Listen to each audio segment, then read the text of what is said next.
Hello everyone, JG here, the author of Blizzard, and welcome to the 24th episode of the Blizzard Audiobook series. If you'd like to follow along, there's a link to the Blizzard book in the description. All that being said, let's get started. Act 23, Team Blizzard. Shadow was skating through the ruins of the city. Ruins were everywhere, purple hue was in the air, fires were burning hot, and wherever he looked, he saw corrupted souls trying to snatch his soul. Shadow was far too quick for them, however, as he teleported from one to another, using his teleportation ability to slam one and kick another in seconds. Then he teleported onto a lamppost, swung from it, and he teleported into another corrupted soul on top of a building, kicked it, and leaped down. When Shadow landed, he saw E123 Omega, a great powerful robot, standing in front of an empty battlefield fighting a few corrupted souls. Blaze, Silver, and Knuckles were all on the other sides, pushing the corrupted warriors away from the center in which just stood the fallen Death Egg robot, with the great dragon himself in front of its remains. Omega, after throwing away the three souls who were attacking him, marshaled to Shadow. "Omega," Shadow said. "Progress report." Eggman's forces have all fallen at the hands of Trakton, Omega said. Eggman himself is now at the mercy of the dragon. I personally hope he is annihilated. On the other hand, your strategy of setting Blaze, Knuckles, and Silver over to clear the field worked as you planned. Is there anything else you request? "No," Shadow answered. "Just sit back, keep those husks out of here, and watch the fireworks." Affirmative. Omega replied. Shadow then walked over to the ruins of the Death Egg robot. As he traversed there, he heard Eggman and Trakton speaking. "Well, Doctor," The towering dragon spoke over Eggman, who was sitting in the ground next to his fallen robot. "you had a good run. What are your last words?" "Well, I don't really expect these to be my last words, but here goes. If I go down now, I'm glad, for at least I went down with quite a fight," Eggman said. "No, really." Trakton commented. "Shut up," Eggman yelled. "Anyway, I have no regrets, except that one time when I—" "That's enough. Trakton roared as his eyes glowed purple. I'll soon know all your thoughts when you join the hive mind." Then, out of the corner of his eye, Trakton spotted the teacher standing at the ruins of a building. He turned to face him and said, "You, the disgusting black hedgehog, you foiled my initial plan with that pathetic fox. For a time, someone here is trying to make a good addition to my army. What say you?" At this time, all the corrupted husks stopped fighting the four heroes and turned to face Trakton with a zombie-like eagerness to see what would happen. Shadow chuckled. "You know, you've been sealed for a long time, and your plan was really impressive, sure. But you forget about one thing." "Oh, really? The dragon asked sarcastically as it flew over to Shadow, ready to finish him off. And what's that?" Eggman ran away from the ruins of his robot into the city. Shadow smiled as he reached for the 7 Chaos Emeralds, all which he had in hand. All hail, Shadow. Then suddenly, he threw up into the air all 7 Chaos Emeralds, shining and spinning in a circle with a blinding light. Then he jumped up to meet them in the middle, and when he did so, he stayed floating in midair. Then Shadow's hand started to shake, and a great light threw throughout his body. This light was so bright that even the mighty Trakton stopped in his tracks and covered his eyes. The light faded, and Shadow was revealed once again floating in the air with his fur shining of brilliant gold. Super Shadow was back. Trakton laughed. "Chaos energy. He roared. "How cute!" You really think you can beat me with that?" At that moment, Super Shadow tackled Trakton's chest, and the two went flying into a building with a crash. When they landed, Trakton prepared to fire a purple beam at Shadow, his eyes glowing likewise. But Super Shadow was too quick, the Chaos Emeralds giving him increased speed and strength, and in a flash, he zoomed to the other side of the battlefield. Trakton got up and flew to the middle of the battlefield.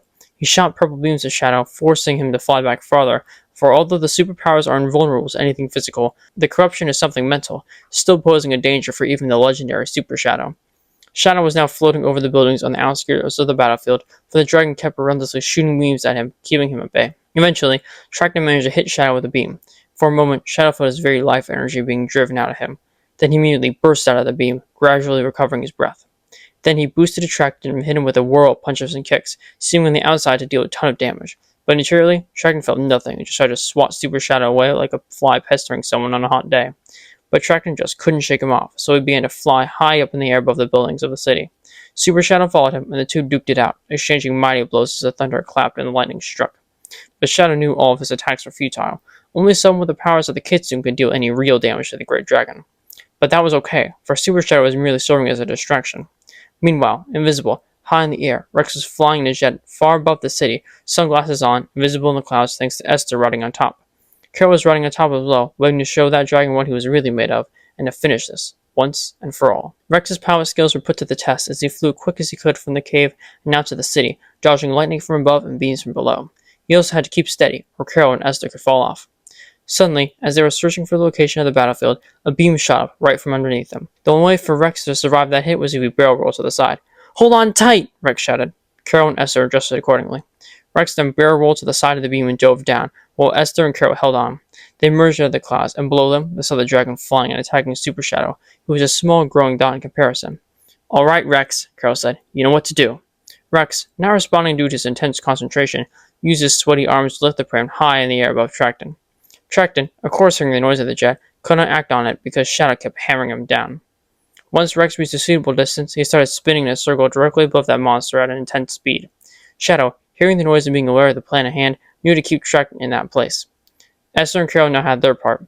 Karol grabbed Esther's hand. "You ready?" he asked, yelling to get above the sound of the engine. "Always," Esther replied.